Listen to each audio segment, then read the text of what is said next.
Night people, my love and I are night people. Hey everybody, it's Mike Jeffers, ChicagoJazz.com. Welcome to Talkin' Jazz, episode 116. We are here at Johnny O's, right here in Bridgeport, 35th and Morgan. Thanks for hosting us. Thanks for the hot dogs. Thanks for the fries. And I am so happy that Dennis Luxion and Petra Van Nuis, they are here. They have a brand new CD coming out. It's actually out. And they are doing a CD release show October 10th at the Jazz Showcase. Guys, I'm so happy you guys could make it. You're like on a press tour today, so I'm glad you could slide me in. They were just at WDCB. They probably did 6 morning shows. Good Morning America, I think I saw you there earlier today. I mean, this is like, what a coup. Thanks to our producer for getting them to come in. I'm happy you're here, and I'm happy we're talking about this new release. So let's talk a little bit about this. This new release, Because We're Night People, it was recorded live at Pianoforte. Right. How long ago was it? It was fairly recently, I would imagine, right?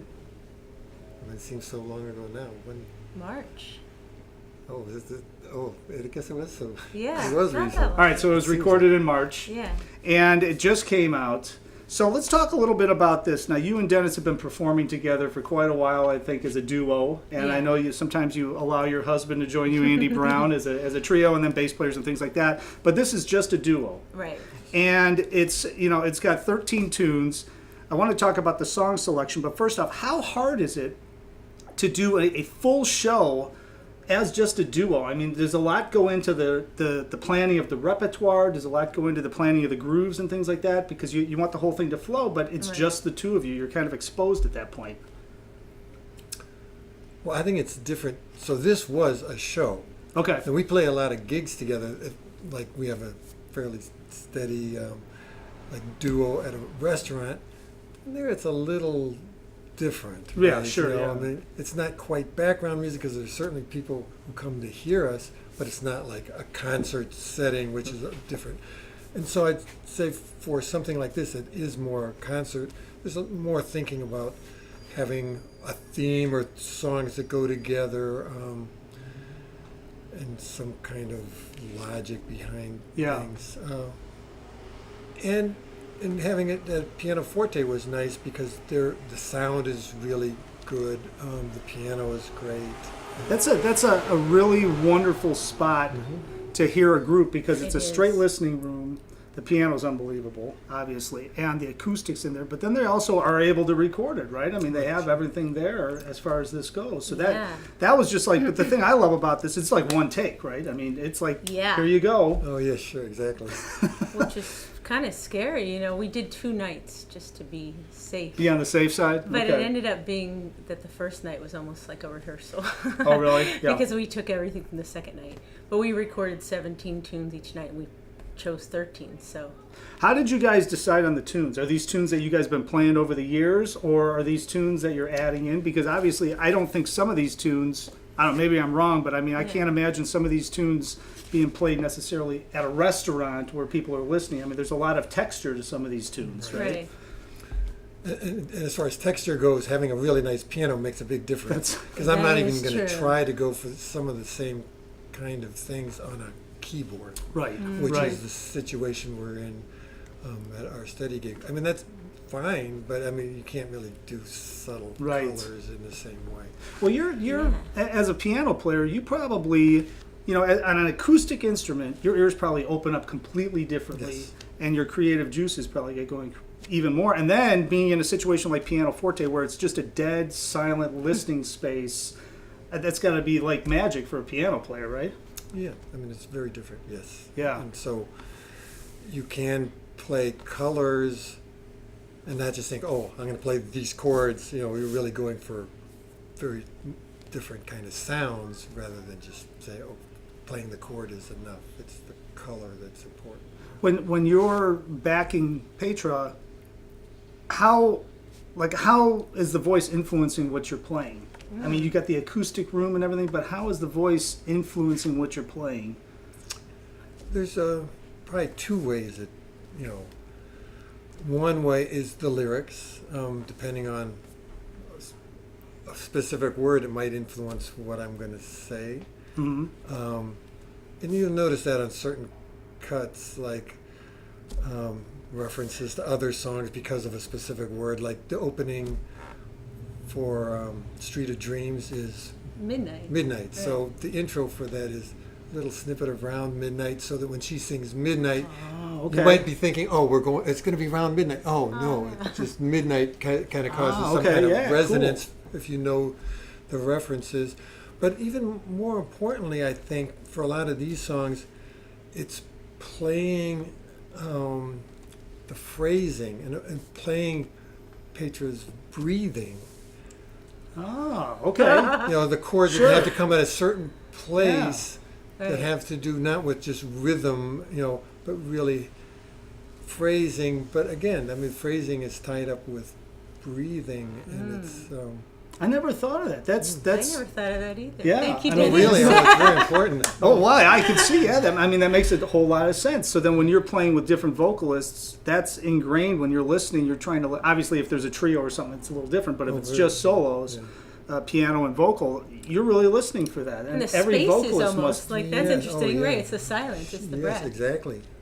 That's And cool. different singers are very different. I mean, Petra is very good about telling the story of the lyrics in a way that does involve phrasing and breathing more than just keeping like the groove. So this is kind of a storytelling album in that sense. Oh, okay. That makes a lot of sense. Some albums you put it on, hey, it's just a groove album, but this is different. And it's probably when you're vocal and piano, and Petra, I'll ask you this, that storytelling element is easier to do for a vocalist because you're not, everything's not just cooking straight ahead, or you're not worried about everything else.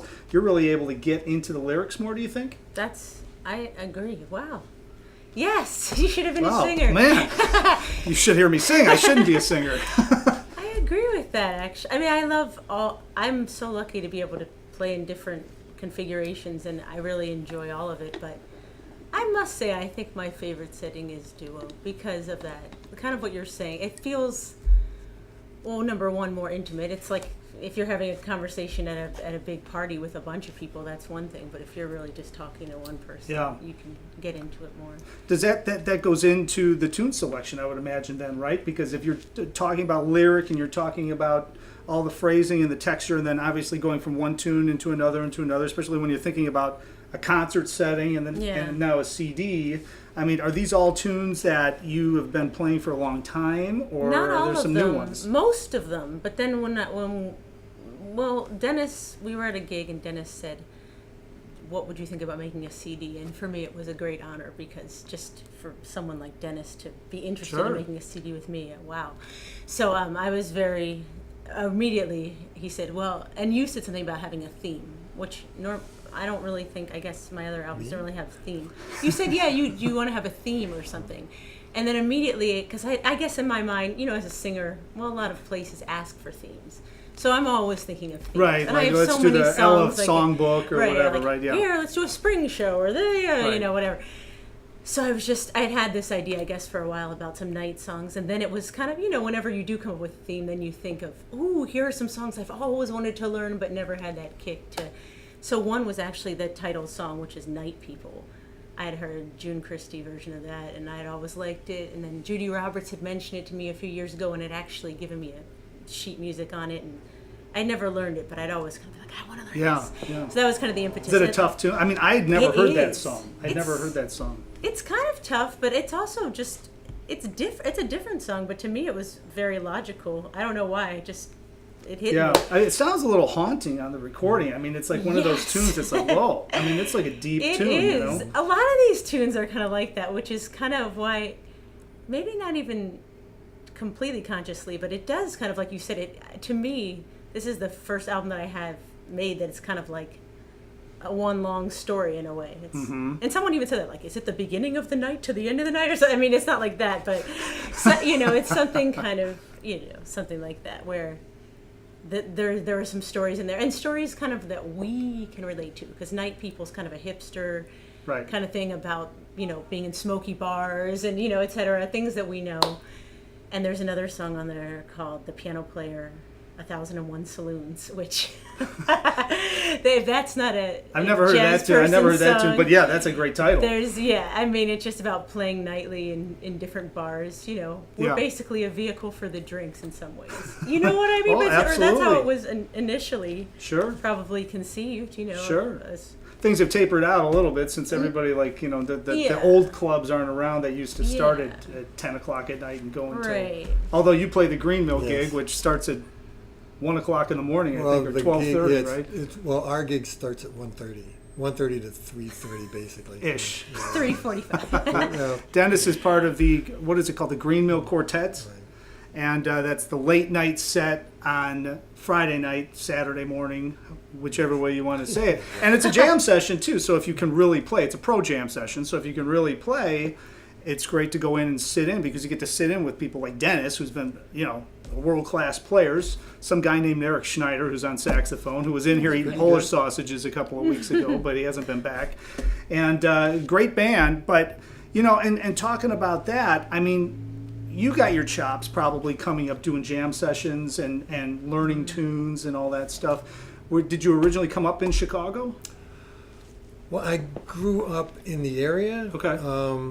Suburbs, Arlington Heights, and then Naperville when it was a farm town. Oh, yeah. And then I went to school in Champaign as a civil engineering student. And I had been playing in mostly, I mean, I was interested in jazz and listening to jazz, but playing in rock bands with friends like junior high and high school. And I went to Champaign as a civil engineering student. And before classes started, they had orientation week. And one thing I heard was the Illinois jazz band. And at that time, it was not your typical college jazz band with just your undergraduate students playing.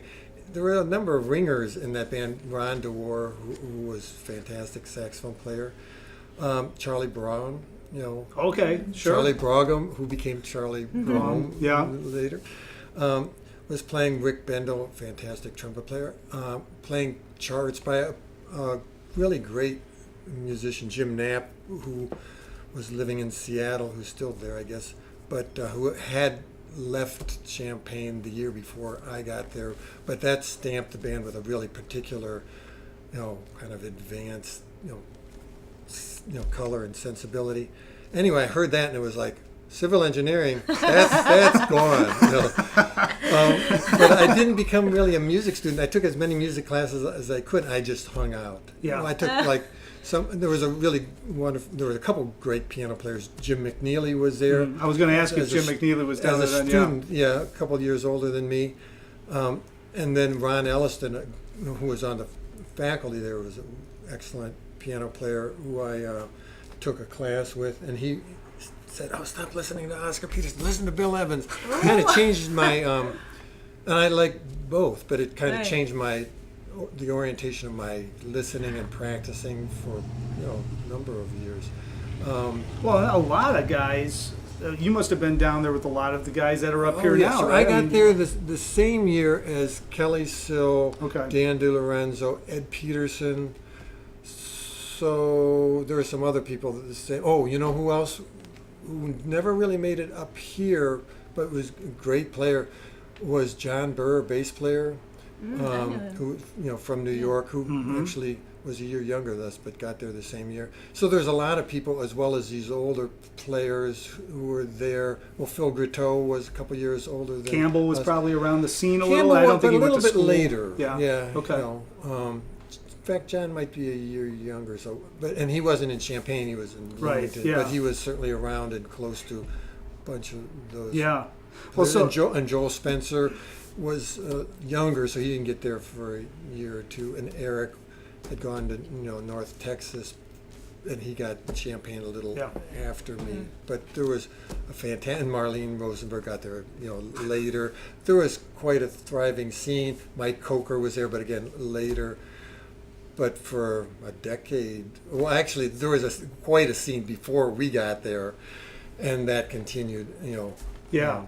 Well, I mean, how incredible is that? You get down there, and all that's happening. You're going to go to civil engineering, and then you start hanging out. So really, I didn't graduate from there. I just hung out for You like just 6 hung out for I mean, I got a couple years of school in, But basically, I wasn't interested in that. And they didn't have a jazz studies program, right? It was all classical, probably, if you're going to graduate, right? Yes. So all those or people music were ed. there? Or music ed. So another person that got there the same year, Art Davis. Oh, sure, yeah, of course, yeah. And so, he and Ed were, I think, both in like music ed programs. Right.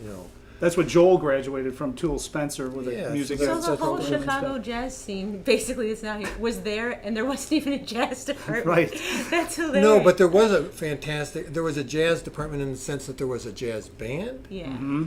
And there were all these players, and there was a scene. I mean, to play, there were some clubs to play at, and certainly there were some classes, but you couldn't get a degree in it. So I mean, there was a jazz, keyboard class. You could take, I think, jazz arranging and stuff, but you couldn't. Well, and it's interesting because now, obviously, you go $100,000 in debt to learn how to play jazz now, Right. and I mean, we all know how that ends. So, but not to turn anybody off from school or anything, just, manage your debt. But you're down there, and it kind of leads me back to the jam session thing and being in Chicago and learning. I mean, you learned from playing, from listening, from hanging out, listening. Did you do a lot of transcribing too? Oh, yes. Massive amounts. We were all doing that. So that's probably the key, right? I mean, you've got to learn how the masters are playing these chords over the changes and what they're doing to it. Is that? I mean, I think so. I mean, there's a couple different approaches people take. I mean, what was prevalent among, the people I was with, there was, very specifically transcribing. I mean, just to write it down or something, that's not the key. I mean, the key is actually knowing how to reproduce something.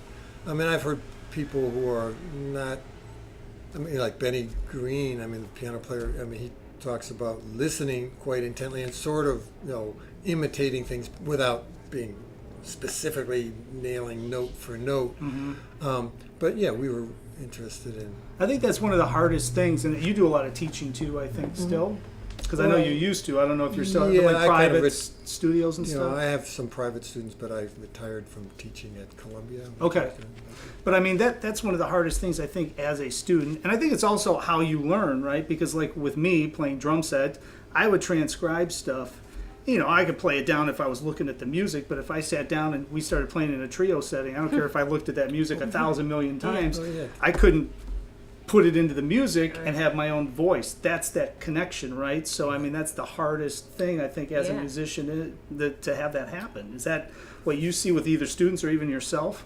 Well, I think there's a number of aspects with that, but imagine you're starting with the idea that music is like language. So how do you learn language? You learn by listening and imitating your parents or people around you. And that's how you pick up things. But you see kids like just sitting up, blah, blah, blah, blah, and they're trying to reproduce things that they're saying. Right. So, as the idea of transcribing is trying to do that in a very focused way. But if that's all you've got, like, hey, I can play this just like, whoever, like Wynton Kelly or Art Tatum, or it can be fantastic, but it doesn't help you talking to somebody else, playing in a band, accompanying a singer. So somehow that has to be assimilated, that information that you've learned by transcribing has to be assimilated, so it's now you able to use that vocabulary as is appropriate, well, as me, but as appropriate to a particular context. Right. So you do want to, when you transcribe something, break things down so that you're finding out what the words are and being able to use those words in different ways and in a flexible, appropriate way. So that's the problem, or the key to practicing, if that's how you're learning by transcribing, is to make that stuff your own in a flexible way, and not just throw in your licks no matter what the context is, but you have to know where they're appropriate. So that takes a while too. Oh yeah. All right, so I'm glad we talked about this, because this was really fascinating, actually, and I think it's very important for everybody to understand where everybody's coming from and kind of the thought process, because when you get into something like this, and like we talked about off camera, this new recording, because we're night people, it was recorded at Pianoforte just a duo. And before we came on camera, I mean, you're really just exposed. I mean, it's you guys right there. And I think this whole recording really came out wonderfully. By the way, there's a review of this recording just out this week on ChicagoJazzMagazine.com. Cool. And it's a good one, so check that out. And of course, they have their CD release show coming up, Jazz Showcase, October 10th, Wednesday, 806 South Plymouth Court, jazzshowcase.com. Petra, what's your website? You want to tell everybody where they can pick it up? Petra Sings. PetraSings.com, and the recordings are available on CD Baby, iTunes, Amazon, through your website, everywhere in between. And I'm sure. And at gigs. And at gigs. I was going to say, Live and I'm gigs sure. are the best place to come. So if they cannot make Wednesday, yes, which they have to, but if they can't, where else can they see you guys performing together? Where's your steady at? We play I play every Sunday at this place called Mancini's in Oak Park from 6 to 9, and then Dennis is there with me, I would say, every other Sunday and then some other times too. So you're there like 75% of the time, basically. And then, of course, you can get all the information because I know you're playing all over the place. And Dennis, do you have a website or anything we should plug? I have a website, but I never post gigs. I should, but you wouldn't know where I'm at. Well, we know that you're at the Green Mill usually at 1:30 in the morning, always. Saturday morning. I think on my website that's the only gig that's. Well, there it is. So if they make it over there, he'll tell you where else he's playing that week. Exactly. And we play a lot of other places too, all over. That's on my website. So. Yeah, I love to play with Dennis whenever we can. So. Petra is playing like 7 nights a week, sometimes twice on Sundays. No. So check her out. She's the hardest working musician in the city next to Judy Roberts because we can't say Judy doesn't play every single night because I'll get the email. So, hi, Judy. All right, so anyways, guys, I'm so glad you came down. Of course, Wednesday, Petra Van Nuis. Petra Van Nuis, Dennis Luxion, Jazz Showcase. And again, if they don't see you on Wednesday, hopefully they'll see you somewhere. And as I always say, if I don't see you somewhere soon, hopefully I will see you somewhere out on the scene.